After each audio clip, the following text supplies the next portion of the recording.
बिस्मिल्लाहिर्रहमानिर्रहीम। सर जी, catch up sessions के नाम से जो 6 सेशंस हैं उसकी प्लानिंग आपके सामने है। आप इसकी अभी आपके पास इसकी कॉपीज़ भी आ जाएंगी, आप इसकी प्रिंट आउट बच्चों को दे दीजिए, ठीक है। पास पेपर एनालिसिस लिखें एक तरफ, अली हसन पास पेपर एनालिसिस वाला एक तरफ रखिए और एक तरफ ये रख दीजिए और वो ले आए, ठीक है। अच्छा जनाब, ये प्लान है, हम अपने पहले दिन की तरफ है। इस दिन का हमारा प्लान है इंट्रोडक्शन चैप्टर 1 यूनिट 1। बुनियादी तौर पे आपको 2 बातें सिखानी है। इंट्रोडक्शन में क्या होता है, आपको ये पता चल जाए टीचर क्या है, टीचर की प्रोफाइल क्या है, और ये पता चल जाए सब्जेक्ट क्या है, सब्जेक्ट की नेचर क्या है, सब्जेक्ट को पास कैसे करना। यार मेरी बात समझ आ रही है? ये मेरा आज का पहला टारगेट है। उसके बाद आपको इंशाल्लाह आज टेक्स्ट शुरू करवा देना है और उसमें यूनिट 1 उसका जो मेजर पार्ट है वो यूनिट 1 है, जिसमें से तकरीबन 10 में से 8 सवाल आते हैं, वो करवाना है। ठीक हो गया? तो आज सिर्फ डिस्कशन नहीं है, बल्कि आज मैंने आपको टेक्स्ट शुरू करा के पढ़ाना भी शुरू कर देना है, क्योंकि हमने 6 दिनों में इसको कवर करना है। फिर आपको ये सिर्फ ये वो वाली टैक्सी है जो आपको ट्रेन तक लेके जा रही है। तो यहाँ पर हम बैठेंगे, स्पीड से ट्रेन के पास चल जाएंगे। ट्रेन वो जो रेलिवेंट टाइम की ट्रेन आपको चाहिए, सुबह 9 से 10 वाली है, एक 10:30 से 11:45 है, और एक 2:15 से 3:30 है। वो जो क्लास आपको सूट करेगी वहाँ तक आपको बिठा देंगे। तो ये दरमियान वाले कैचअप सेशन है यार, यही मकसद है ना इसका। आ जाओ यार। अच्छा सर जी, ये 2 साल इंडस्ट्री में काम किया है और उसके अलावा टीचिंग एक्सपीरियंस 9 साल, टैक्स, बीलो, सीलो, ऑडिट पढ़ाता हूँ और CFAP 6 और टैक्स के पेपर में मेरा मेरिट आया हुआ है स्टूडेंट का। सर मैं एक एवरेज रिजल्ट को जो ओवरऑल बच्चे पास होते हैं वो ज़्यादा बेहतर होने को मैं ज़्यादा अहमियत देता हूँ कि यार मेरा हर बच्चा जो है वो पास हो, वो ज़्यादा इम्पोर्टेंट है। उसके बाद मैंने ये वाली बातें आपके साथ कर ली थी। तो अगली बात ये है कि बच्चे फंसते किधर हैं और प्रॉब्लम किधर आती है। मैं बस सीधा कुछ बातें बताऊंगा। ये पेपर से रिलेटेड, ये पढ़ना क्या है ये रिलेटेड नहीं है, पढ़ना किस तरह इससे रिलेटेड है। ये वाली बातें पहले दिन पता होंगी तो आपके लिए आसानी होगी। बच्चों नॉर्मली जो प्रॉब्लम फेस करते हैं वो ये करते हैं, टीचर क्लास में बैठे होते हैं, क्लास में रश होता है, तो ये टेंशन लग रही होती है कि सर जी अब क्या करें, अब इतने बच्चे बैठे हैं, मैं सवाल करूंगा, बच्चे मजाक उड़ाएंगे, कोई बच्चा बोलेगा। किसी बेटी को ये डाउट होता है कि ये बात करेंगे तो कोई बच्चा कोई बात करते तो अच्छी बात नहीं है। किसी भाई को ये मसला होता है कि जनाब मैं ये बात करूंगा तो कोई पीछे से कहेगा कि इसको ये भी नहीं पता। सर जी आप यहाँ पे बैठे हैं, इस कायनात में सिर्फ 2 ही लोग हैं, एक आप और एक मैं। आप पढ़ें और मैं पढ़ा रहा हूँ, छोड़ दे दुनिया में जो भी है। वो आपने देखा है अक्सर शोज में ना, वो लाइट थ्रो करते हैं, जो अदाकार होता है उसके ऊपर एक ऊपर से लाइट आ रही होती है और वो सिर्फ उस अदाकार के ऊपर या एक्टर के ऊपर पड़ रही होती है, स्पॉटलाइट बोलते हैं उसको। तो बाकी हर तरफ अंधेरा होता है। जो देखने वाली ऑडियंस है, जो देखने वाला बंदा है, उसको सिर्फ वो वाला अदाकार नजर आ रहा होता है, वो देखता है, आर्टिस्ट नजर आ रहा तो वो देखता। सर आपकी आंखों में भी वो स्पॉटलाइट फिक्स हो जाए और आप ये सोचें कि क्लास में सिर्फ मैं हूँ और सारा, जो सवाल पूछना पूछें, बॉदर ना करें कोई क्या बैठा हुआ है, कोई क्या सोचेगा। हाँ ये चीज़ इम्पॉर्टेंट है कि आप बैठें तो आप कहें यार मुझे समझ आ रही है कि नहीं आ रही, और अगर मुझे समझ नहीं आ रही तो सर एक ये वाली बात दोबारा बता दें, ये वाली बात मुझे सही से समझ नहीं आई, या इसकी बात मेरी अक्ल में नहीं पड़ रही। चूँकि बात की दिमाग में पढ़ना भी तो ज़रूरी है ना। यानी आपको मैं कोई ऐसी मिसाल दे दूं कि आपकी बात समझ में ही ना आए। मैं कहूँ जिस तरह काबुल जो है वो कराची से आगे है, तो आप कहेंगे यार ये बात अजीब सी कर दी, काबुल तो अफगानिस्तान में है, ऐसा ही है ना।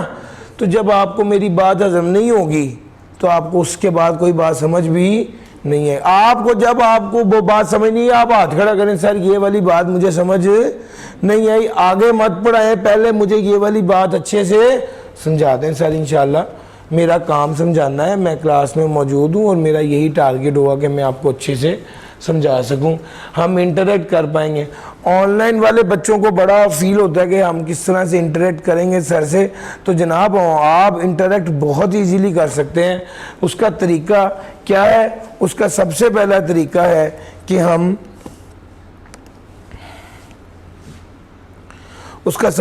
तरीका है कि मैं आपको व्हाट्सएप ग्रुप में हूं, आप व्हाट्सएप ग्रुप में हैं, व्हाट्सएप ग्रुप एडमिन ओनली। इसका मतलब यह है कि आपने जो सवाल करना है वो मुझसे करना है। यार अगर 300 बच्चे का ग्रुप है और एक बच्चा सवाल पूछता है तो फिर 299 बच्चे का क्या कसूर है कि वो उसे पता है? तो इसका आसान हल क्या है? वो बच्चा अगर मुझसे सवाल पूछेगा तो व्हाट्सएप ग्रुप में कोई प्रॉब्लम नहीं आएगी। इसको मैंने हैंडल ऐसे किया है कि व्हाट्सएप ग्रुप में एडमिन ओनली है, आपने जो सवाल पूछना है डायरेक्ट मुझसे पूछें, मैं हाजिर हूँ। व्हाट्सएप जो मैंने आपसे बात करनी होगी मैं व्हाट्सएप ग्रुप में करूँगा। भैया मैं 800 बच्चे को एक को मैसेज तो नहीं कर सकता। अब क्या हाल है, खुदा न खास्ता कोई प्रॉब्लम हो गई, आज की क्लास आधा घंटा लेट शुरू होगी, ठीक हो गया, तो मैं अब अलग-अलग बच्चे को मैसेज नहीं कर सकता। मैं क्या करूँगा? मैं ग्रुप में करूँगा। हाँ, जो आपने बात मुझसे करनी है वो मुझे मैसेज करना है आपने। मैं आपको यहाँ पर लिख देता हूँ DM डायरेक्ट मैसेज मुझे करें। मैं आपको यहाँ पे कांटेक्ट नंबर भी बता देता हूँ, आपने इस पर व्हाट्सएप करना है, इस नंबर पे आपने व्हाट्सएप कर देना है मैसेज। फोन आप कैसे व्हाट्सएप करेंगे? अस्सलाम वालेकुम सर, जिस तरह आपने क्लास में बात पूछनी थी बिल्कुल उसी तरह ही आप बोल के भी कर सकते हैं, आप लिख के भी कर सकते हैं, आप टाइप करके भी कर सकते हैं, आप अंग्रेजी में कर लें, आप उर्दू में लिख दें, जैसे आपके लिए आसानी है। मकसद आप बात मुझ तक पहुंचाते हुए हिचकिचाएं ना। यार मेरी बात समझ आ रही है? तो भाई एक्टिवली स्टूडेंट लिसन कर रहे, इंटरेक्शन इस तरह से होगा। इसके अलावा ये आप तो चूंकि हर वक्त फिजिकल वाले बच्चे तो आते हैं, रोज मिलते हैं, क्लास से पहले भी मिल सकते हैं, क्लास के बाद भी कोई सवाल पूछते हैं, लेकिन जो ऑनलाइन वाला होता है ना उसको व्हाट्सएप के अलावा एक ऑप्शन हम और देते हैं और वो होता है वीकली लाइव सेशन।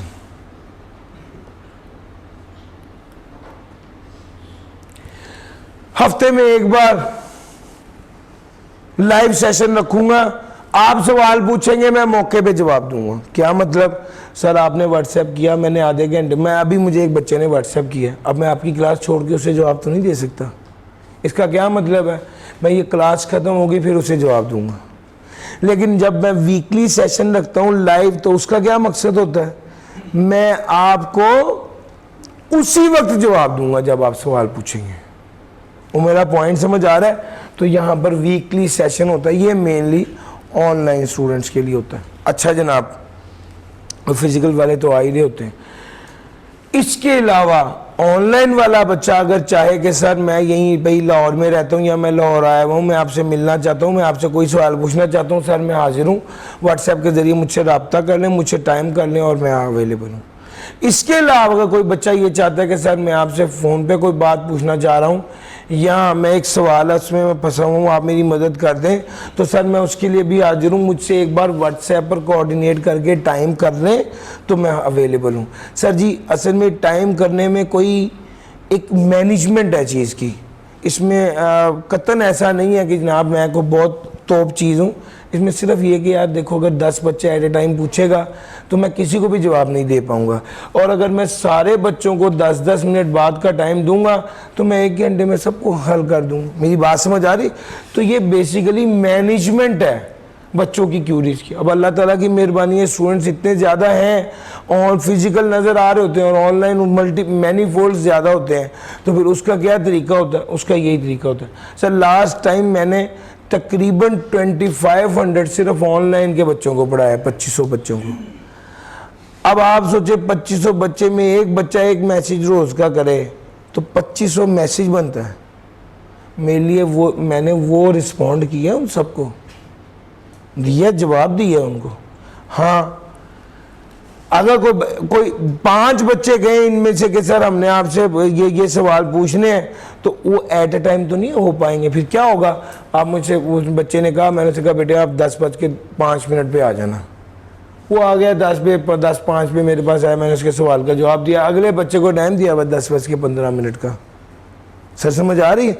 इस तरह करके मैं स्टूडेंट्स को अल्हम्दुलिल्लाह थाउजेंड्स ऑफ स्टूडेंट्स को मैंने पिछले सेशन में सपोर्ट किया है, और मैं अल्लाह का शुक्र अदा करता हूँ कि अल्लाह ताला ने मुझे इस काबिल किया कि मैं ये सपोर्ट आप लोगों को दे सकूँ। और इंशाअल्लाह बाज़-औक़ात ना काम करने के अंदर इतना खुशी छुपी होती है कि बंदा काम करने से ही खुश होता है कि यार मैं किसी की सपोर्ट कर पाया, इसके अंदर इतनी खुशी छुपी है कि मैं उसकी होता है ना बाज़-औक़ात आप जा रहे होते हैं, एक नाबीना बुज़ुर्ग खड़े हैं, आपने क्या किया, आपने कहा मैं आपको छोड़ दूँ, आपने उनका हाथ पकड़ा, सड़क पार कराई।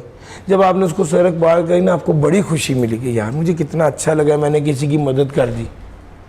ये काम करने के अंदर खुशी रखी हुई है, समझ आ रही है? तो मुझे खुशी होती है कि अल्हम्दुलिल्लाह कुछ स्टूडेंट सवाल पूछे और मैं उसे सपोर्ट कर सकूं, वो मुश्किल में हो उसकी मदद हो जाए, ये अल्लाह ताला की मेहरबानी से ही मुमकिन है। लो बहरहाल दूसरे नंबर पे आ गया, ये एक बड़ा मेजर इशू है जिसकी तरफ मैं आपकी पहले दिन ही तवज्जो दिलाना चाहता हूँ, और वो है कि भैया एक्टिवली पढ़ना। एक्टिव का मतलब होता है तवज्जो से, फोकस से। यहाँ पर बैठे हुए सोच कुछ और रहे हैं, नहीं, यहाँ पर बैठे हुए हैं तो फिर टेक्स्ट की क्लास में बैठे हैं, टेक्स्ट के बारे में ही सोचना है और उसी पर ही ध्यान देना है। यार मेरा पॉइंट पिक कर रहे हो, ये बहुत ज़रूरी है। दूसरी बात, तीसरी non serious attitude of student, ख़ास तौर पे ऑनलाइन में ये रुझान बहुत ज़्यादा देखा गया कि बच्चे साथ साथ चाय पी रहे हैं या साथ साथ बैठे गप्पे लगा रहे हैं। कुछ लोग तो नाश्ता भी बना रहे होते हैं, साथ साथ लेक्चर भी चल रहा होता है। तो नाश्ता तो बन ही जाएगा, लेक्चर गुजर ही जाएगा। भी टीचर ने तो नहीं रुकना, वीडियो चलाई हुई है आपने, अब टीचर क्या करेगा, टीचर पढ़ाता जा रहा है, आपकी तवज्जो उधर है ही नहीं। अब चाय उबलेगी तो आप टीचर देखेंगे या चाय देखेंगे? अब चाय देखेंगे, उतनी देर में टीचर निकल जाएगा। तो भाई तवज्जो ज़रूरी है, सीरियस होके। सीरियस होने का पता क्या मतलब है?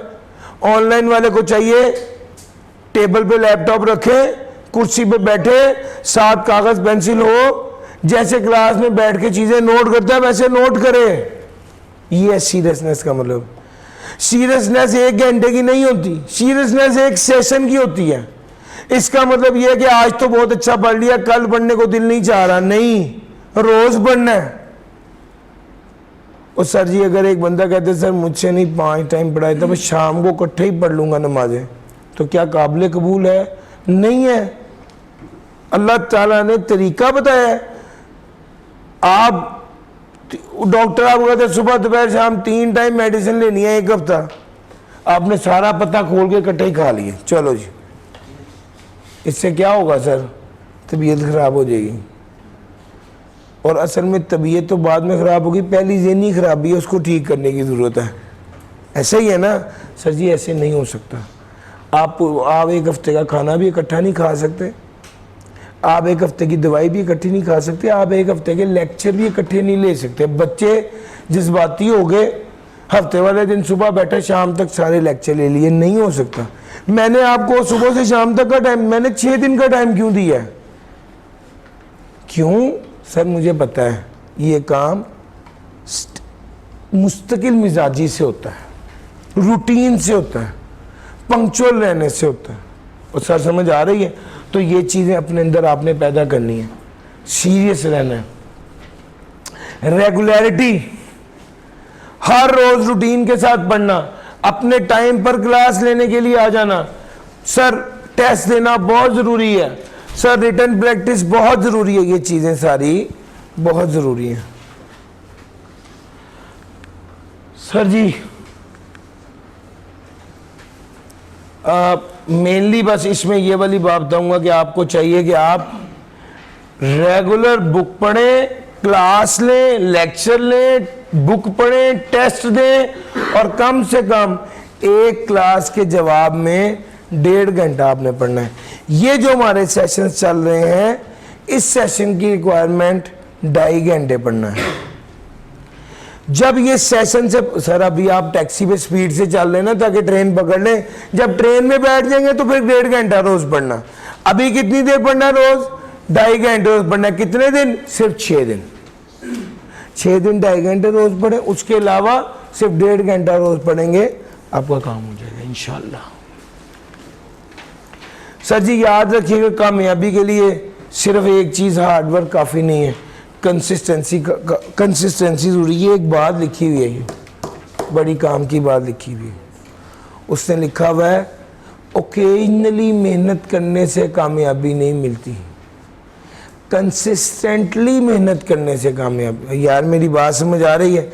वही मैं आपको बता रहा हूँ, वही यहाँ पर भी लिखा हुआ है, वही यहाँ पर भी लिखा हुआ है। सर जी अब मैं टैक्स के पेपर की तरफ आने लगा हूँ, बस मैंने कुछ मेजर बातें आपको बता दी। अब मेजर काम है कि मैं टैक्स के पेपर की तरफ आ रहा हूँ, और टैक्स के पेपर की बात करूँ तो जनाब टैक्स में 3 चीज़ें हैं। एक चैप्टर 1, 2, 3 जो 5 से 10% है, दूसरा चैप्टर 4 से 16 ये 60 से 75% है, यानी इनकम टैक्स 60 से 75 मार्क्स का आता है, सेल्स टैक्स 20 से 30 मार्क्स का आता है, और बेसिक्स ऑफ टैक्स ये 5 से 10% होता है।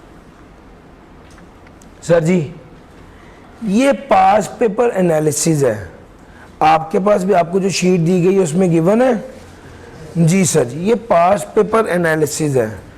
अगर पास पेपर एनालिसिस को देखा जाए तो आपको समझ आएगी कि सर पिछली ये जो स्कीम अब नहीं आई है, इसकी 5 अटेम्प्ट्स मैंने लिखी हैं। कहने को तो आईके वाले कहते हैं 5 से 10% आएगा। अच्छा वैसे मुझे लग रहा है कि ये शायद स्क्रीन पे बहुत वाज़ेह नज़र ना आ रहा हो, ऑनलाइन वालों को नहीं ना नज़र आ रहा होगा। चलो मैं आपको बता देता हूँ। सर कहने को तो कहते हैं 5 से 10% आएगा आई कैप वाले पहले 3 चैप्टरों में से, लेकिन अगर हम पिछली 5 अटेम्प्ट्स की एवरेज लें तो तकरीबन ये 7.2% आता है, यानी तकरीबन 7 मार्क्स का पेपर आता है पहले 3 चैप्टर में से। इनकम टैक्स का कहा गया है 60 से 75% आएगा, लेकिन अगर इसको देखें पिछली 5 अटेम्प्ट को तो 65% आता है। और सेल्स टैक्स का कहा गया है कि 20 से 30% आएगा, लेकिन अगर इसको ध्यान से देखें तो 27% आता है। और यार मेरी बात समझ आ रही है भाई? इंशाल्लाह ये शीट आपने अपने पास रखनी है, हर चैप्टर करें तो आपको पता होगा इस चैप्टर की कितनी इंपॉर्टेंस है। ठीक है, इस वजह से मैंने आपको पहले दिन ये वाला हैंड आउट भी दिया। लो सर ये वाली बात हमने देख ली कि पास पेपर एनालिसिस क्या है, nature of the subject. Sir taxation law बुनियादी तौर पे ये क्या है? ये कानून है। अच्छा अब अगर ये चीज देखी जाए कि आई कैप में पेपर किस तरह आता है, तो भाई 35 से 40 नंबर का तो रट्टे वाला पेपर होता है और जिसको क्रैम करना होता है, लेकिन 60 से 65 मार्क्स का पेपर प्रैक्टिस मांगता है। ये न्यूमेरिकल होता है ना सर, सवाल आएगा, न्यूमेरिकल सवाल होगा, तो आपको वो सवाल हल करना होगा। इसके लिए आपको प्रैक्टिस दरकार है। जो रट्टे वाला होता है उसके लिए आपको रट्टा लगाना होता है, क्रैमिंग दरकार होती है, नॉलेज बेस्ड कहते हैं। आपको एक बात बताऊं, जो क्रैमिंग वाला सवाल होता है ना, जो रट्टे वाला सवाल होता है, इसकी समझ ना हो और याद हो तो भी गुजारा हो जाता है। लेकिन जो न्यूमेरिकल वाला सवाल होता है ना, इसकी समझ ना हो तो फिर गुजारा नहीं हो सकता, फिर बंदा वो सवाल हल नहीं कर पाता। इसका मतलब ये है कि आपको ओवरऑल सबसे ज़्यादा क्या चाहिए? सब्जेक्ट की अंडरस्टैंडिंग चाहिए, समझ बूझ चाहिए, ख़ास तौर पे न्यूमेरिकल सवाल हल करने के लिए। और आपका 60 से 65 मार्क्स का न्यूमेरिकल है, जिसका मतलब ये है कि आप सिर्फ किताब, अगर आप पूरी किताब याद कर लें एक एक हर्फ तो भी पास नहीं हो सकते। क्यों? प्रैक्टिस और समझ ज़रूरी है, खाली रट्टा ज़रूरी नहीं। खाली रट्टे से काम नहीं चलेगा। बहरहाल ये सब्जेक्ट की नेचर है, प्रैक्टिस ज़रूरी है, सब प्रैक्टिस ना किया तो खुदा न खास्ता फेलियर भी हो सकता है। लो सर जी, ये कुछ डिस्कशन थी, आपसे बस ये कहना है कि भाई आपने किताब पढ़नी है। कौन सी किताब है सर जी? 11th एडिशन है बुक का, आपके पास 11th एडिशन है। इसमें कुछ चेंजेस हैं, जिस बच्चे को भी किताब मिली है उसको उसके साथ एक पेपर ज़रूर मिला होगा जिसमें चेंजेस हैं। वो चेंजेस रेलिवेंट जगह पर कर लें। अगर आप नहीं करते तो जब मैं पढ़ा रहा हूँगा तो मैं तो करवाऊँगा। हाँ, अगर एक वो बच्चा जो मुझसे नहीं पढ़ रहा, जिसके पास सिर्फ मेरी किताब है, उसको चेंजेस वाला सफ़ा भी मिलेगा और साथ उसी चेंजेस वाले सफ़े में QR कोड भी है। QR कोड पर क्लिक करेंगे, QR कोड को स्कैन करेंगे तो आपको वीडियो मिलेगी। उस वीडियो में मैंने किताब में जो जो चेंजेस हैं सारी एक्चुअल में करवा दी हैं। यार मेरी बात समझ आ रही है? तो वो वहाँ पर भी आप कर सकेंगे। लेकिन जो बच्चा मुझसे पढ़ रहा है उसने टेंशन नहीं लेनी, उसको मैं करवाऊँगा। जो बच्चा मुझसे नहीं पढ़ रहा उसके लिए फिर वो वाली वीडियो देख के अपनी किताब को अपडेट करना ज़रूरी है। तो सर ये स्टोरी है। रेगुलरिटी बहुत इंपॉर्टेंट है, कोई चैप्टर हल्का समझ के छोड़ना नहीं है। लेक्चर लेने के बाद किताब पढ़नी है। आपको मैं एक चीज़ बताऊं, मेरे पढ़ाने का तरीका ये है, जो सामने स्क्रीन पे लिखा होगा वही आपकी किताब पे होगा। तो एक बार आप स्क्रीन देखेंगे, मैं आपको पढ़ाऊंगा समझाऊंगा, यहाँ पर पढ़ेंगे, फिर वही किताब में पढ़ेंगे तो वो आपके ज़हन में बैठेगा। फिर जब घर जाके उसे दोबारा पढ़ेंगे तो वो याद हो जाएगा। यार मेरी बात समझ आ रही है? जो चीज़ ऐसी है जो किताब में नहीं है और स्क्रीन पे आ रही है, वो वाले कुछ माइंड मैप्स होंगे जो मैं आपसे कहूँगा कि जनाब ये आप अभी यहाँ पर नोट कर लें। आप सब लोगों से मैं एक्सपेक्ट कर रहा हूं कि एक टैक्स का रजिस्टर रखें जिसको एक्सक्लूसिव मकसद टैक्स हो। वो अपनी किताब तो आपको कोर्स के साथ मिली है, लेकिन टैक्स का रजिस्टर आप खरीद के रखें ताकि रूटीन में जो टैक्स का काम है वो कर पाए। डन हो गया सर जी? ये यहाँ की बात थी, ये मैंने स्टडी मटेरियल की बात कर ली और ये सारी अप्रोच भी डिस्कस हो गई। रजिस्टर ज़रूरी है, रजिस्टर पे सारा काम जो आपने करना है, प्रैक्टिस वाला काम होगा, थ्योरेटिकल न्यूमेरिकल काम होगा, वो आप यहाँ पर करेंगे। जो माइंड मैप्स होंगे वो आप रजिस्टर पे बनाएंगे। सर ये अप्रोच है और ये तरीक़ेकार है। एक छोटी अब ये क्वेश्चन मार्क है कि जनाब कोई सवाल आप पूछना चाहते हैं तो पूछें, नहीं तो मैं अपना टैक्स का काम शुरू करूँ। कोई सवाल जो आप पूछना चाहते हैं जल्दी से पूछ लीजिए। जी, हमने ये प्लान किया था इसके हवाले से कि अगर आप ये वाली क्लासेस 6 दिन ले लें तो इसके बाद जो 7वें दिन आपका कोर्स भी उतना ही हो जाएगा जितना क्या कहते हैं वो प्री वालों का कोर्स चल रहा है, तो आपको उनके साथ मर्ज कर दूंगा। तो अगर आप ये वाली क्लास ले रहे हैं तो दिन वाली क्लास लेने की ज़रूरत है या नहीं? अगर तो आपका कोई क्लैश नहीं है तो डे वाली क्लास ले लीजिए, और अगर आपको कोई क्लैश आ रहा है या कोई इशू आ रहा है तो फिर यही वाली क्लास ले लीजिए। ठीक है, ज़ाहिरन सिर्फ ये वाली क्लास लेने से भी काम बन जाएगा इंशाल्लाह।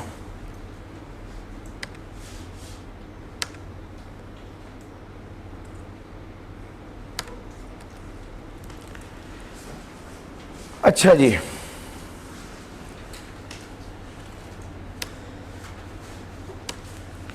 लो बच्चों, अब मैं चल रहा हूं system of taxation in Pakistan, chapter number 1।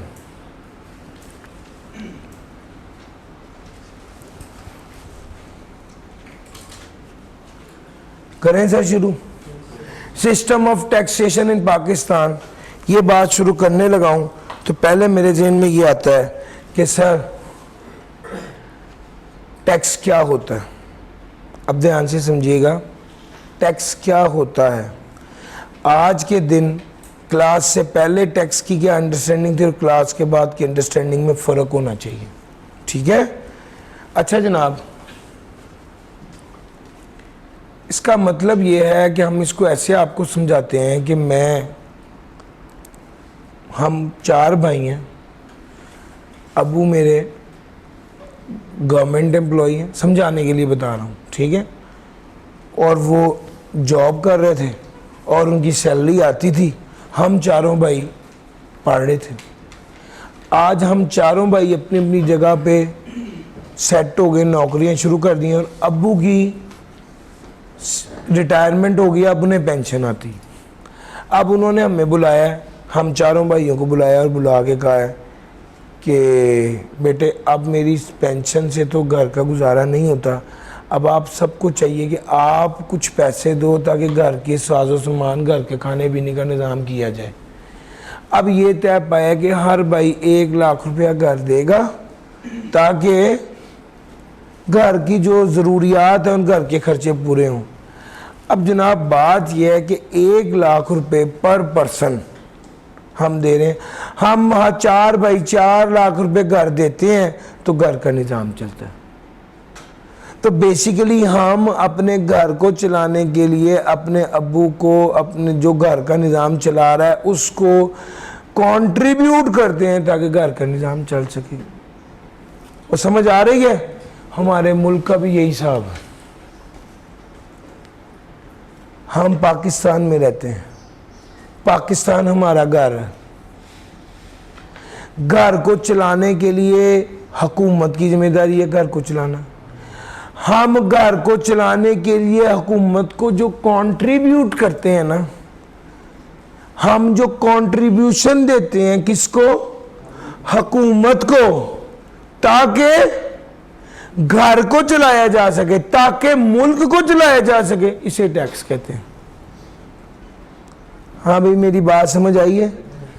Tax वो कंट्रीब्यूशन है, टैक्स वो कंट्रीब्यूशन है जो अवाम करती है, किसको?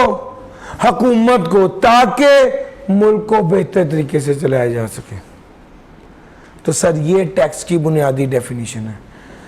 जनरली ये कहा जाना कि जी हमारी हलाल की कमाई है, हम टैक्स, हमारी हलाल की कमाई है, हम क्यों टैक्स दें? यार मुल्क में नहीं रह रहे, मुल्क से फ़ायदा नहीं उठा रहे, रोड बनी हुई नहीं है जिस पे गाड़ी चला रहे हो। सर जी मेरी बात समझ आ रही है? सरकारी अस्पताल नहीं है, ये जो सरकारी अस्पताल में डॉक्टर बैठा है 10 रुपये की पर्ची पे चेक करता है, इसको तनख्वाह कौन देता है? गवर्नमेंट देती है। गवर्नमेंट के पास पैसा कहाँ से आता है? हमारी कंट्रीब्यूशन से आता है, टैक्स का पैसा होता है। और यार मेरी बात समझ आ रही है? इसी तरह ही सरकारी स्कूल फ्री एजुकेशन है, तो स्कूल का उस्ताद तनख्वाह नहीं लेता तो पैसा किधर से मिलता है? हुकूमत से। हुकूमत के पास कहाँ से आता है? हमारे टैक्स की कंट्रीब्यूशन से। यार मेरी बात समझ आ रही है? तो ये असल थीम है। तो टैक्स का अब सारी डिस्कशन का नतीजा क्या निकला? टैक्स तो वो कंट्रीब्यूशन है जो हुकूमत करती है, जो अवाम करती है हुकूमत को, ताकि मुल्क को बेहतर तरीके से चलाया जा सके। तो it is the process by which the government through it's law making body raises revenue in order to use it for the expenses of government। सच्ची समझ आ रही? तो भाई ये प्रोसेस है जिसके ज़रिए गवर्नमेंट लॉ मेकिंग बॉडी के ज़रिए, यानी पाकिस्तान में लॉ मेकिंग बॉडी और जो टैक्स को रेगुलेट करता है उसका नाम है FPR। इसको कहते हैं federal board of revenue। It is the process by which the government through its law making body raises revenue, पैसा इकट्ठा करती है in order to use it for the expenses of, ताकि गवर्नमेंट के एक्सपेंसेस को गवर्नमेंट, सरकार के, हुकूमत के मुल्की खर्चात को पूरा किया जा सके। यार याद है वो घरेलू खर्चे पूरे करने के लिए हमने लाख लाख रुपए कंट्रीब्यूट किया था, बच्चों ने याद है ना? तो मुल्क के खर्चे पूरे करने के लिए भी तो आवाम जो कंट्रीब्यूशन करेगी उसको टैक्स कहा जाता है। सर अब टैक्स लागू करने का असल मकसद क्या है?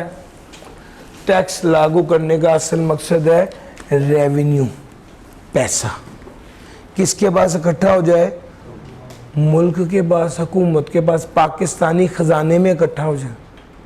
तो टैक्स के ज़रिए पैसा इकट्ठा किया जाता है। कहाँ पे? पाकिस्तानी ख़जाने में। तो taxes are primary revenue yielding tool of the government. The government levies tax. Government क्या करती है? टैक्स को लागू करती है। गवर्नमेंट टैक्स को लागू करती है in order to achieve following objectives. Government taxes को लागू करती है अपने अहदाफ को हासिल करने के लिए, अपने हदफ को हासिल करने के लिए, अपने ऑब्जेक्टिव को हासिल। ऑब्जेक्टिव क्या है? पैसा। पहला ऑब्जेक्टिव क्या है? पैसा, कलेक्शन ऑफ रेवेन्यू। दूसरा ऑब्जेक्टिव क्या है? To use as a tool for implementation of its policies. Sir ji, implementation of its policies. Sir, policies को इंप्लीमेंट करने के लिए। इसका क्या मतलब है? मैं एक बात समझाता हूँ। सर जी, किताब आ गई हुई है, आप सब लोगों को चाहिए कि आप किताब लेके बैठें ताकि जो चीज़ मैं समझाऊं वो किताब पे नोट करें, वरना बातें ज़हन से उतर जाएंगी। किताब पे कुछ नोट नहीं किया होगा, बाद में किताब पढ़ेंगे तो किताब नहीं होगी। ठीक हो गया? तो भाई किताब लेके बैठे। मैं समझाने के लिए आपको बताने लगा हूँ कि कल जो बच्चा किताब लेकर ना आया उसको 100 रुपये फ़ाइन होगा।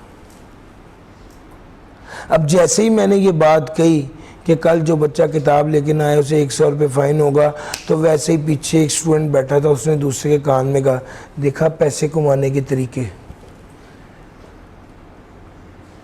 तो सवाल ये पैदा होता है कि आपसे 100 रुपया लेना असल में इसका मकसद पैसे कमाना है। क्या आपके 100 रुपये से प्रॉपर्टी का बयाना हो जाएगा? क्या आपसे पैसे लेकर मैं उसका मकसद पैसे कमाना है? नहीं, उसका मकसद अपनी बात को मनवाना है। तो यार मेरी बात समझ आ रही है? अपनी बात को मनवाना है।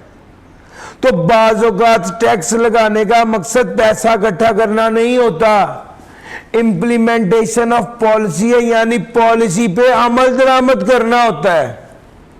यार मेरी बात समझ आ रही है? भाई मैंने आपसे 100 रुपये लेके कोई बिल्डिंग नहीं बना लेनी, लेकिन मैं ये चाहता हूं सारे बच्चे कल किताब लेके आए। इस चीज पर जोर देने के लिए ये कहा है, अपनी बात को मनवाने के लिए ये बात कही है। यार मेरा पॉइंट समझ आ रहा है? एग्जाम्पल ही दी है समझाने के लिए, ठीक है? अब मेरी बात समझो। अभी ये एग्जाम्पल समझ आई है? आओ मैं आपको टैक्स की एग्जाम्पल देता हूं। पाकिस्तान के हालात ख़राब चल रहे हैं, मुल्क के हालात ख़राब हैं, इंपोर्ट बहुत ज़्यादा है, एक्सपोर्ट कम है। इतने में एक मियाँ साहब हैं, उनका बेटा कहता है पापा मैंने नई लेटेस्ट मॉडल की मर्सिडीज़ लेनी। अब टैक्स वाले कहते हैं मुल्क की हालात ख़राब हैं, अगर आप ज़्यादा इतनी महंगी मर्सिडीज़ मंगवाएंगे तो हमारे मुल्क का बैलेंस ऑफ ट्रेड डेफिसिट में जाएगा मजीद। यार बैलेंस ऑफ ट्रेड इकोनॉमिक्स पढ़ी है ना सर जी? एक्सपोर्ट से बैलेंस कम होता है, इंपोर्ट से एक्सपोर्ट से बैलेंस फेवरेबल होता है कहना चाहिए, इंपोर्ट से बैलेंस जो है वो अनफेवरेबल हो जाता है। ऐसा ही है ना? अच्छा, अब हम उनको कह रहे हैं मियाँ साहब को कि भाई मुल्क की हालात पहले ख़राब है, आप कहते हैं मैंने नई गाड़ी इंपोर्ट करनी। फिर अब तो वो कहते हैं भाई बच्चा जिद कर रहा है ना, चलो कोई बात नहीं। अब वो हमारी बात नहीं समझ रहा। जिस तरह मैंने कहा किताब ले आना, आपने कहा चलो ठीक है देख लेंगे, लेकिन जब मैंने कहा कि भाई 100 रुपये फ़ाइन होगा, आप चौकस हो गए, यार अब लेनी पड़ेगी। यार समझ आ रही? बिल्कुल ऐसे ही मियाँ साहब को कहा कि आप ना ले, ना इंपोर्ट करें, मुल्क के हालात ठीक नहीं है, उनकी समझ में नहीं है। अब पता क्या हाल निकाला है? अगर आपने मर्सिडीज़ इंपोर्ट की तो 20 करोड़ की मर्सिडीज़ है, उस पर 40 करोड़ टैक्स लगा देंगे। और समझ आ रही है? ये जो 40 करोड़ रुपए का टैक्स लग रहा है ये किस लिए है? सर आप अपनी बात मनवाने के लिए है। इसका असल मकसद पैसे कमाना नहीं था, इसका असल मकसद क्या था कि आप हमारी बात मान लें। सर जी यही स्टोरी यहाँ use tool as implementation of policy, ताकि अपनी बात को मनवाया जा सके। For fair distribution of wealth. तीसरा, सर जी वो मियाँ साहब है, उनके लिए उन्होंने 40 करोड़ रुपया दे के मंगवा ली है, 40 करोड़ टैक्स दे के BMW मर्सिडीज मंगवा ली है। अब हम अमीर आदमी से टैक्स वसूल करेंगे, खर्च किस पे करेंगे? फेयर डिस्ट्रीब्यूशन यही है ना। तो भाई ऑरेंज ट्रेन बनाने में 40 करोड़ लगा दिया, अमीर आदमी से पैसा वसूल किया, गरीब पर खर्च कर दिया, अवाम पर खर्च कर दिया, मैसेज पर खर्च कर दिया। सर इसको कहते हैं फेयर डिस्ट्रीब्यूशन ऑफ वेल्थ। और टैक्स लगाने के मकासद मेनली क्या है? पैसा, अपनी बात मनवाना और fair distribution of wealth. Sir जी जल्दी से एक बार ये स्लाइड पढ़ लीजिए, फिर मैं आगे चलता हूं। Objectives of taxation. अब नॉन रेवेन्यू ऑब्जेक्टिव्स पढ़ाने लगा हूं। नॉन रेवेन्यू ऑब्जेक्टिव यानी रेवेन्यू वाला नहीं। टैक्स लगाने का मकसद, टैक्स लगाने के वो मकासद जो पैसे कमाने के लिए नहीं है। आप टैक्स लगा रहे हैं लेकिन आपका मकसद असल में पैसा इकट्ठा करना नहीं था, उसकी बात करने लगा। सर जी पहला, taxation is also utilized as a tool to carry out the national objective of social and economic development. तो भाई टैक्सेशन यूटिलाइज होती है ताकि कैरी आउट किया जा सके नेशनल ऑब्जेक्टिव किसका? सोशल और इकोनॉमिक डेवलपमेंट का। सर टैक्स लागू करने का बाज़ औक़ात मकसद सोशल और इकोनॉमिक डेवलपमेंट होता है। सोशल डेवलपमेंट क्या है? मुआशरा कैसे डेवलप होता है? जब अमीर और गरीब के पास एक से मौक़े हों, जब अमीर से पैसा लेके गरीब पर खर्च करेंगे, फेयर डिस्ट्रीब्यूशन ऑफ वेल्थ होगी, तो क्या सोशल डेवलपमेंट होगी या नहीं? और यस और नो? होगी ना भाई। दूसरे नंबर पे इकोनॉमिक डेवलपमेंट। इकोनॉमिक डेवलपमेंट क्या है? इकोनॉमिक डेवलपमेंट ये है कि जब आपकी एक्सपोर्ट बढ़ेगी और इंपोर्ट कम हुई तो आपका मुल्क इकोनॉमिकली डेवलप करेगा। सर सोशल यानी मुआशरती, इकोनॉमिक यानी मुआशी। यार मेरी बात समझ आ रही? इस तरह से डेवलपमेंट हो पाती है। To strengthen weak enterprise by granting them tax exemptions और अदर कंडीशंस और incentive for growth. Strengthen weak enterprise. Sir जी हम ये कोरोना है, कंपनियों का इतना नुकसान हुआ है, टेक्सटाइल वालों ने कहा हम मिलें बंद करने लगे। वहाँ पे टैक्स वालों से कहा आप मिल बंद ना करें, हम आपको अगले 3 साल का टैक्स माफ़ करते हैं। अपने कमज़ोर एंटरप्राइज को, कमज़ोर इदारे को क्या किया है? स्ट्रेंथन कर दिया। यार मेरी बात समझ आ रही? कमज़ोर इदारे को स्ट्रेंथन करना ये क्या है sir? Strengthen weak enterprise by granting them tax exemption और अदर कंडीशन और incentive for growth. To protect local industries against foreign competition by increasing local import. Local industries को प्रोटेक्ट करना। सर जी मैं इसकी स्टोरी आपको सुनाई हुई है, एक बार फिर सुनाता हूँ कि सर मेरे पास ये पेन है, ये मार्केट में बिकता है 30 रुपये का। एक बंदा ये पेन लेके चाइना चला गया और चाइना में उससे जाकर पूछा तो चाइना वालों ने कहा कि हम आपको ये पेन 5 रुपये का बना देंगे। वो चाइना से 5 रुपये का पेन लेके आया और यहाँ पे 10 रुपये का बेचने लगे। तो सवाल ये पैदा होता है कि क्या करना चाहिए? क्या 10 रुपये का पेन पाकिस्तान में लाला के बेचने लग जाए चाइना से, और पाकिस्तान में जो फैक्ट्री है पियानो वाली ये बंद कर दें? ऐसा करना चाहिए? नहीं सर जी, और पियानो में 5,000 बंदा काम करता है, उसको वो बेरोजगार हो जाएगा। मेरा पॉइंट समझ आ रहा है? सर जी ऐसा हरगिज नहीं करना चाहिए। आपको ये चाहिए कि आप अपनी इंडस्ट्री को प्रोटेक्ट करें। जो बंदा चाइना से पेन मंगवा रहा है ना, उस पर 20 रुपए का टैक्स लगा दो। मेरी बात समझ आ रही है? जब जो बंदा चाइना से पेन मंगवा रहा है उस पर टैक्स लगा दो, यानी इंपोर्ट पे टैक्स लगा दो, ताकि अपनी लोकल इंडस्ट्री को क्या कर सको, प्रोटेक्ट कर सको, सपोर्ट। पॉइंट समझ आया सर जी? ये है to protect local industry against foreign competition by increasing local import tax as a bargaining tool in trade negotiation with other countries. bargaining tool, as a bargaining tool in trade negotiation with other countries। इसका क्या मतलब है? Sir जी America को चाहिए थी T shirt अपनी army के लिए। कितनी टी शर्ट चाहिए थी? 10 लाख पीस।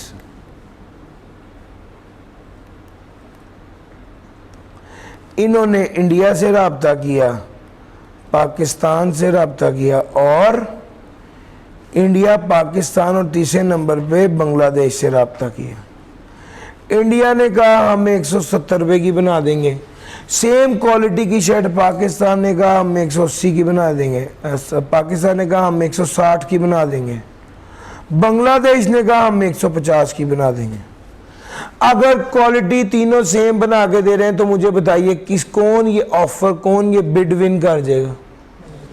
बांग्लादेश। इतने में ये शर्ट बनाने वाले बंदे ने टैक्स वालों से कहा अगर आप हमें 15 रुपये का टैक्स माफ़ कर दें तो हम अमेरिका को ये शर्ट 145 रुपये की बेच सकते हैं और हम इससे ये वाली बिड विन कर जाएंगे, ये वाला ऑर्डर ले लेंगे। तो ये वाली जो टैक्स था, ये जनाब यहाँ पर टैक्स ने क्या किया? टैक्स के हरबे को इस्तेमाल किया है हमने अपने मुल्क की एक्सपोर्ट को बढ़ाने के लिए, और टैक्स को बारगेनिंग टूल के तौर पे इस्तेमाल किया दूसरे मुल्कों के साथ ट्रेड नेगोशिएशन करते हुए।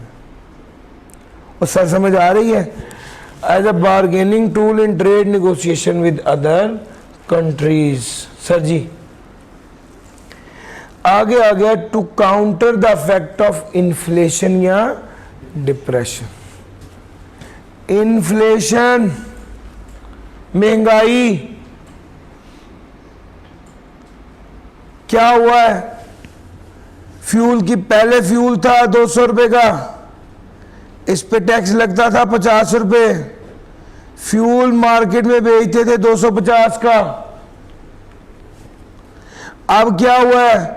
फ्यूल की इंटरनेशनल प्राइस बढ़ के हो गई है 220 रुपए। अब इस पे टैक्स लगेगा 50 रुपए, तो मार्केट में कितने का बिकेगा? 270 का। जब कीमत, पेट्रोल की कीमत बढ़ेगी तो उसकी वजह से फिर सारी चीजें बढ़ेंगी ना, ओवरऑल महंगाई हो जाएगी। अब टैक्स वालों ने क्या किया? वो कहते हैं टैक्स के हरबे को इस्तेमाल किया। कैसे?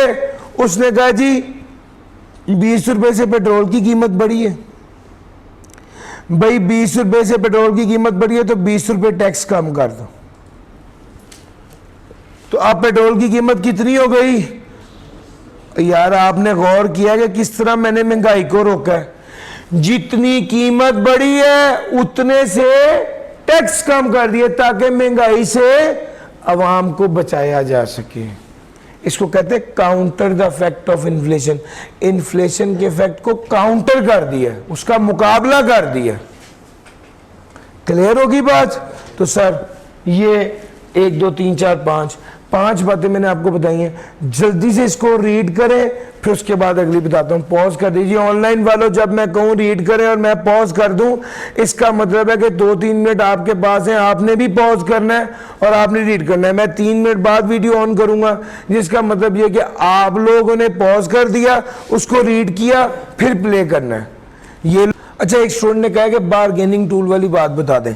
सर जी आप बारगेन कर रहे हैं ना इंटरनेशनल ट्रेड करते हुए, तो आपके पास टैक्स एक हरबा है जिसके जरिए आप अपनी कॉस्ट को कम कर सकते हैं ताकि बिड विन कर लें। अब आप देखिए कि आप 160 रुपये ऑफर कर रहे थे, लेकिन जब 15 रुपये का टैक्स माफ हुआ तो अब वही चीज़ आप 145 की बेच रहे हैं। तो आपकी बार्गेनिंग टूल के तौर पे आपने टैक्स को इस्तेमाल किया है, यानी टैक्स लगना ही लगना था, आपने टैक्स माफ कर दिया। तो अब आप एक बेहतर पोजीशन में ताकि आप ऑर्डर विन कर सकें। सर जी क्लियर हो गई बात? चलूँ आगे। सर जी अगला पॉइंट है to reduce inequalities in the distribution of wealth. अमीर आदमी पे ज्यादा टैक्स लगाना, गरीब आदमी पे वो टैक्स इकट्ठा करके खर्च करना ताकि इनइक्वालिटी क्या हो जाए, रिड्यूस हो जाए। फेयर डिस्ट्रीब्यूशन ऑफ वेल्थ भी यही है। सर जी टैक्स वालों का असूल है, जिस चीज को एनकरेज करना होता है, प्रमोट करना होता है, टैक्स वाले क्या कर देते हैं, उसको एनकरेज करते हैं, प्रमोट करते हैं, उस पर टैक्स माफ कर देते हैं। जैसे साइंस और इन्वेंशन पर, फाइनेंस, एजुकेशनल एक्टिविटीज पर, या एफिशिएंसी ऑफ लेबर फोर्स, इस तरह के काम को करते हुए टैक्स वाले उसको क्या करते हैं, प्रमोट करते हैं। किसको प्रमोट करते हैं? साइंस और इन्वेंशन को, फाइनेंस, एजुकेशनल एक्टिविटीज को, maintain and improve efficiency of labour force को। सर जी अगली बात सुनना, एक प्रोडक्ट है जिसका लाहौर में रेट है 200 रुपये और उस पर टैक्स लगता है 50 रुपये और मार्केट में वो बिकता है 250 का। मुल्तान में रेट है 220 रुपये और उस पर टैक्स लगता है 50 रुपये और वो मार्केट में बिकता है 270 रुपये का। आपको पता है प्राइस डिस्क्रिमिनेशन क्या होती है? पढ़ा है ना इकोनॉमिक्स में, charging different price to different markets, यही होती है ना। अच्छा, यानी डिफरेंट प्राइसेस चार्ज करना डिफरेंट मार्केट्स में। लाहौर की मार्केट में आप 250 रुपए की चीज बेच रहे हैं, जबकि मुल्तान की मार्केट में आप वही चीज 270 की बेच रहे हैं। अगर इस तरह का कोई सीन हो तो हम टैक्स के हरबे को इस्तेमाल करते हैं ताकि उस प्राइस डिस्क्रिमिनेशन को एलिमिनेट करें। वो कैसे? अब मुल्तान वालों का क्या कसूर है कि उन्हें वही चीज 270 की मिल रही है और लाहौर वालों को 250 की। तो जनाब अब इसको टैक्स वालों ने कैसे हल किया? टैक्स वालों ने कहा जितनी कीमत का फर्क है उतना टैक्स कम कर दो। और 20 रुपए की चीज महंगी है ना, तो 20 रुपए से टैक्स कम कर दो, ये कितना हो जाएगा? 250। तो प्राइस डिस्क्रिमिनेशन क्या हो गई? एलिमिनेट हो गई, खत्म हो गई। सर जी समझ गए? प्राइस डिस्क्रिमिनेशन इस तरह से एलिमिनेट हो जाएगी। इन्फ्लेशन में भी यही एग्जांपल दी थी मैंने, जान के फिगर्स भी वही लिखी हैं। और कीमतें बढ़ रही थी तो टैक्स कम कर दिया था ना, यहां पर भी जितना फर्क है उतना टैक्स कम कर दिया ताकि प्राइस डिस्क्रिमिनेशन खत्म हो जाए, ताकि इन्फ्लेशन का इफेक्ट काउंटर हो जाए। दोनों केसेस में हमने टैक्स को हरबे के तौर पे इस्तेमाल किया। सर सर्टन अनडिजायरेबल सेक्टर्स को डिस्करेज करना, इसका क्या मतलब है? सर जी सिगरेट, कोई फायदा है सिगरेट का? सर कोई बंदा फायदा बताए सिगरेट का? जाहिरन कोई मतलब किसी के जज्बात एसोसिएटेड हो तो मैं उसको मजबूर नहीं करता, लेकिन जाहिरन कोई फ़ायदा नहीं है। जो सिगरेट पी भी रहा है, मेरे दादा ने 50 साल सिगरेट पिया तो भी 50 साल बाद वो ये नहीं कह सकते कि सिगरेट से जो है ना वो पट्टे बड़े मजबूत होते हैं, ऐसी कोई बात नहीं। यहाँ हड्डियाँ मजबूत होती हैं, यहाँ जहन मजबूत होता है। अच्छा गवर्नमेंट अब सिगरेट बेचने को मना कर दें, ये भी नहीं कर सकते भाई। एक चीज़ है, प्रोडक्ट है, बिक रही है, उसमें क्यों मना करें? कोई लॉजिक नहीं है। नशावर चीज़ें मना है ना, वो नुकसानदेह हैं। सिगरेट बेसिकली इंजूरियस है लेकिन वो हराम नहीं है। तो भाई इसका असल थीम ये है कि ऐसी आइटम जिनको गवर्नमेंट इनकरेज नहीं करती तो गवर्नमेंट उस पर टैक्स ज़्यादा लगा देती है। सही समझ आ रही? ये सिगरेट मैंने खुद अपने होश में देखी कि 1 रुपए की 2 होती थी, आज शायद 25-30 रुपए की एक हो गई होगी शायद। बस वही, यानी रेट ऊपर है, मुझे वाकई नहीं पता। लेकिन मकसद बात करने का कि ये और हर तरह का टैक्स जो पाकिस्तान में वो सिगरेट पे लगता है। क्यों? सर असल में गवर्नमेंट चाहती है कि इस सेक्टर को क्या करे? डिस्करेज करें। बहुत सी चीज़ों पे टैक्स नहीं है सर। एजुकेशन आप क्लास ली है या आप क्लास लेते हैं, आप फीस जमा कराते हैं, तो ऐसा नहीं है कि भाई 20,000 रुपये फीस है, 10,000 रुपये टैक्स है, ऐसा नहीं है। आप रेस्टोरेंट में जाते हैं, खाना खाते हैं, ऊपर टैक्स लगा होता है ना, तो सर वो वाला टैक्स एजुकेशन। तो भाई जिस चीज़ को गवर्नमेंट ने एनकरेज करना होता है उस पर टैक्स माफ़ कर देती है, जिसको डिस्करेज करना होता है उस पर टैक्स लगा देती है या बढ़ा देती है गवर्नमेंट। सिगरेट पे टैक्स, सर आपको पता है ये पान का पत्ता इंपोर्ट होता है इंडिया से, इस पे भी टैक्स लगा देती है या बढ़ा देती है। क्यों? क्योंकि ये क्या, इसको भी क्या करना चाहिए भाई, पान में भी कोई फायदा तो नहीं ना छुपा हुआ, तो वो भी क्या है, डिस्करेज करते हैं उसको भी। और सर आज की आखिरी बात है डॉक्यूमेंटेशन ऑफ इकोनॉमी। ये पॉइंट जरा ध्यान से समझिएगा। असल बात यह है कि गवर्नमेंट चाहती है कि जो जो काम हो रहे हैं इकोनॉमी डॉक्यूमेंटेड हो। डॉक्यूमेंटेड का क्या मतलब है, यानी गवर्नमेंट की नजर में हो कि किस बंदे की कितनी इनकम है, किसकी कितनी सेल है। अब होता है जब ट्रांजैक्शन कैश में होती है तो पता ही नहीं चलता। मैं एसबीआई में नौकरी करता हूँ, एसबीआई वाले मुझे 1 लाख रुपए तनख्वाह देते हैं, मैं कैश में उनसे 1 लाख ले आया, मैंने अपने पास एक बंदा रखा हुआ है, वो मुझसे 50,000 सैलरी लेता है, मैंने उसको 50,000 दे दी, उसने आगे बंदा रखा हुआ है, वो उसे 10,000 सैलरी देता है, उसने आगे उसको 10,000 दे दी। ये सब कुछ कैश में दिया, तो रिकॉर्ड में क्या आया, हुकूमत को कुछ पता चलना है। लेकिन अगर यही एसबीआई वाले मेरे अकाउंट में ट्रांसफर करें तो बैंक स्टेटमेंट में आएगा।